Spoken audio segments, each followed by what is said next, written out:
জুম্মার দিন তো মানুষ কত ভালো মন্দই খায়, রোস্ট, পোলাও, বিরিয়ানি, খিচুড়ি।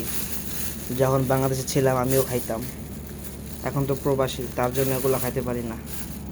তাই একটা ঠান্ডা শুকনা পরোটা, শক্ত পরোটা আনছিলাম, কিন্তু শক্ত হয়ে গেছে, ঠান্ডা হয়ে গেছে, খাওয়ার সময় পাই নাই। আর এখানে ডাল, এখানে হচ্ছে ডাল ভাঙতে যে ভেঙে গেল গা প্লাস্টিকের, এই যে ডাল,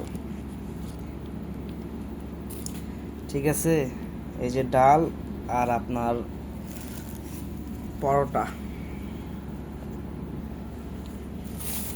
পরোটা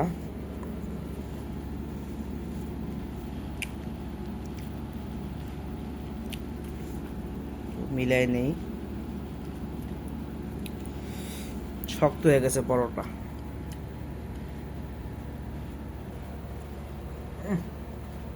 প্রচুর শক্ত ভাই, ছিঁড়া যায় না, এরকম রাবারের মতন।